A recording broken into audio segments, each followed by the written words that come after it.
धर्मनगरी वृंदावन स्थित केशव धाम में आरएसएस के द्वारा सनातन संस्कृति की रक्षा सुरक्षा और बढ़ावा देने के लिए भागवत कथा का आयोजन किया जा रहा है, जहां विश्व परिषद कथावाचक संजीव कृष्ण के द्वारा केशव धाम में कथा की जा रही है, जिसमें आज मुख्य अतिथि के रूप में महामंडलेश्वर कृष्णानंद महाराज और नागेंद्र महाराज पहुंचे, जहां उन्होंने दीप जलाकर इस कथा का शुभारंभ किया।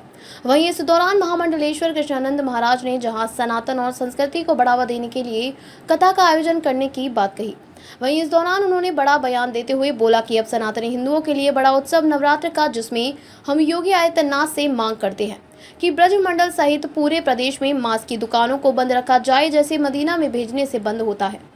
राष्ट्रीय स्वयं सेवक संघ के द्वारा श्रीधाम वृंदावन केशव धाम में दिव्य भव्य कथा का आयोजन किया जा रहा है और यहाँ पर कथा प्रवक्ता के रूप में आदरणीय हमारे प्रिय संजीव कृष्ण ठाकुर जी के द्वारा कथामृत का पान कराया जा रहा है। कथा का एक ही उद्देश्य है कि संसार के जो लोग हैं उनको संस्कृति और संस्कार की शिक्षा देना कि हम भारत में हैं तो हम किस लिए हैं। केवल खाना पीना और सोना ही हमारा उद्देश्य नहीं है, पैसा कमाना ही उद्देश्य नहीं है। राष्ट्रीय स्वयंसेवक संघ का एक ही उद्देश्य है इस कथा को कराने का कि कथा के माध्यम से हम राष्ट्र की सेवा किस प्रकार से करें, हम राष्ट्र में किस प्रकार से रहें और प्रत्येक व्यक्ति का जनमानस का कल्याण कैसे हो। जो बाहर के आक्रांता हैं उन लोगों से हमारे राष्ट्र की सुरक्षा कैसे होगी, मंदिरों की सुरक्षा कैसे होगी, इस उद्देश्य को लेकर के राष्ट्रीय स्वयंसेवक संघ के द्वारा यहाँ कथा का आयोजन किया जा रहा है। देखिए, आरएसएस ऐसे अनेकों कार्यक्रम करवाती रहती है जो समाज कल्याण के हों, जो हमारे सनातन हिंदू धर्म की अवधारणा को स्पष्ट करने के लिए समाज में पूरे विश्व को ये बताने के लिए कि सनातन धर्म की अवधारणा क्या है।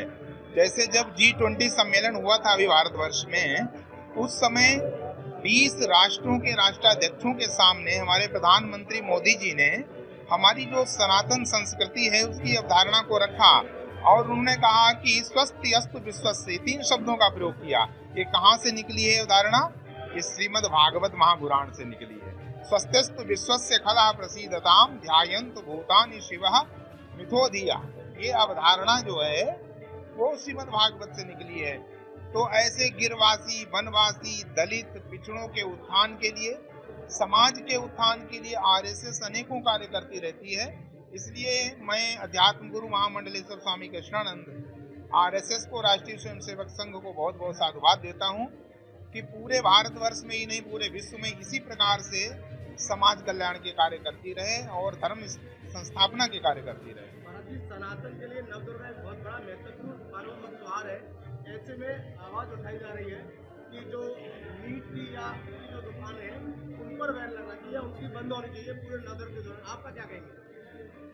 देखिए, मेरा जो अपना मत है और सनातन हिंदू धर्म का जो मत है कि जैसे हम मक्का मदीना में जाएं, उनका जब पवित्र रमजान का महीना होता है, विदेशों में जब हम जाते हैं तो वहाँ पर कोई भी हिंदू अपने हिसाब से कृत्य नहीं कर सकता है।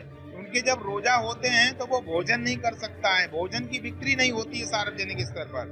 जब विदेशों में, मुस्लिम देशों में भोजन की बिक्री नहीं होती है तो भारतवर्ष में मीट कैसे बिक सकती है जब पूरे भारत में भगवती का पूजन किया जाता है, जहाँ पर दिव्यता और पवित्रता आवश्यक होती है। इसलिए इस पर पूर्णतया प्रतिबंध लगना चाहिए और मैं आपके चैनल के माध्यम से माननीय मुख्यमंत्री योगी जी से ये आग्रह करता हूँ, निवेदन करता हूँ कि मीट की दुकानें नवरात्रि भर पूर्णतः बंद करनी चाहिए, इस पर प्रतिबंध लगना चाहिए।